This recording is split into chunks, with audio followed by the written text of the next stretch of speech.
Bharatiya Janata party Warangal జిల్లా ఆధ్వర్యంలో జిల్లా పార్టీ కార్యాలయంలో రాజ్యాంగం యొక్క గౌరవ ప్రచార కార్యక్రమం గురించి వర్క్షాప్ నిర్వహించడం జరిగింది। ఈ వర్క్షాప్ కు ముఖ్య అతిథిగా బీజేపీ రాష్ట్ర ప్రధాన కార్యదర్శి కాసం వెంకటేశ్వర్లు మాట్లాడుతూ ప్రధాని మోడీ 26/2015 నాడు రాజ్యాంగం ఆమోదం పొందిన రోజున రాజ్యాంగ దినోత్సవంను ప్రకటించారు। 26 నవంబర్ నాడు మనం ఈ రాజ్యాంగం మన ఆత్మగౌరవంలా జరుపుకుంటున్నాం। భారత రాజ్యాంగం ఆమోదం పొంది 75 సంవత్సరాలు పూర్తి చేసుకున్న సందర్భంగా ఎస్సీ, ఎస్టీ, బీసీ హాస్టల్లోని విద్యార్థులకు రాజ్యాంగం యొక్క గొప్పతనాన్ని వివరించాలని అన్నారు।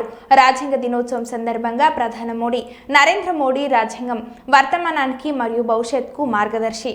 నేడు ప్రతి పౌరుడికి ఏకైక లక్ష్యం అభివృద్ధి చెందిన భారతదేశము నిర్మించడమే అని అన్నారు।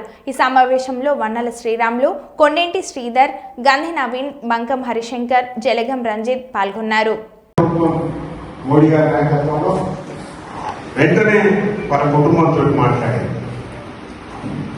వారిని ఎక్కడ అంత్యక్రియ చేయాలి, వారిని ఏ రకంగా గౌరవించాలి అనేటువంటి ఆలోచనతోటి క్యాబినెట్, సెంట్రల్ క్యాబినెట్ మీటింగ్ కూడా పెట్టేసి నిర్ణయం తీసుకొని ప్రభుత్వం అధికార లాంఛనాలతోటి వారి యొక్క సంస్థ అంటే చివరి కార్యక్రమాన్ని పూర్తి చేసింది। దాన్ని కూడా మన్మోహన్ సింగ్ గారిని స్మారక చిహ్నం ఎక్కడ పెడతారు, లేకపోతే అక్కడ పెడతారా, ఇక్కడ పెడతారా అనేటువంటి ఒక రాజకీయం చేసేటువంటి ప్రయత్నం చేసింది।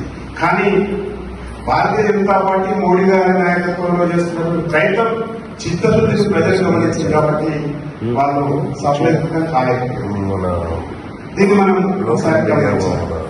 అయితే కాంగ్రెస్ పార్టీ ఎప్పుడైనా సరే ఆలోచన చేయండి, మనకి ఇక్కడి నుంచి ప్రాతినిధ్యం వచ్చినటువంటి మాజీ ప్రధాని పివి నరసింహారావు గురించి కనీసం ఆయన చనిపోయినప్పుడు సోనియా గాంధీ నాయకత్వంలో కాంగ్రెస్ పార్టీ నడుస్తూ ఉంది।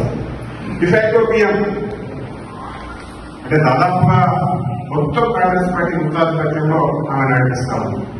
కనీసం ఆయన పార్థివ దేహాన్ని సెంట్రల్ పార్టీ కార్యాలయానికి కూడా తీసుకుపోలే కాంగ్రెస్ పార్టీ। కేంద్ర కాంగ్రెస్ పార్టీ కార్యాలయంలో కూడా దర్శనానికి ప్రజల కోసం ఉంచారు। ఢిల్లీలో పార్థివ దేహాన్ని ఖననం చేయడానికి కూడా అనుమతించకుండా, ఏ మీటింగ్ పెట్టకుండా, వర్కింగ్ కమిటీ తీర్మానం చేయకుండా హైదరాబాద్ కు తరలించినటువంటి కుటుంబంతో కూడా మాట్లాడకుండా తరలించినటువంటి విషయం మనకు తెలుసు। చివరికి ఎంత అవమానం అంటే పార్థివ దేహం కాష్టంలో సగం కాలం ముందుకి అందరు వెళ్ళిపోయింది, సగం ఖాళీ కాలం ముందుకి అందరు వెళ్ళిపోతే మళ్ళీ మీడియా ద్వారా చూసి మళ్ళీ దాన్ని పోయేసి కొంతమంది దాన్ని పూర్తిగా కాలేటట్టు చేసి, ఇంతకంటే ఘోరంగా ఒక ప్రధానమంత్రిని అవమానించినటువంటి పార్టీ ఏది ఉండదు, ప్రపంచంలో కూడా ఉండదు అనుకుంటా। కాబట్టి అటువంటి ప్రయత్నం చేసినటువంటిది మనం మర్చిపోకముందుకే ఇవాళ మన్మోహన్ సింగ్ అవమానపరిచింది అనేటువంటి ఒక తెర మీదకి తీసుకొచ్చే ప్రయత్నం చేస్తుంది। అంతెందుకు ప్రణబ్ ముఖర్జీ రాష్ట్రపతి వారి చనిపోతే కూడా కుమార్తె మన మీడియాకు చెప్పింది, అక్కడ కూడా వాళ్ళు చేసినటువంటి విషయం ఇది CWC central working committee Congress meeting పెట్టలేదు, ఆయన కనీసం సంతాపం కూడా తెప్పనటువంటి పరిస్థితి। అంటే ఈ రకంగా దేశంలో ఉన్నటువంటి మహానాయకులు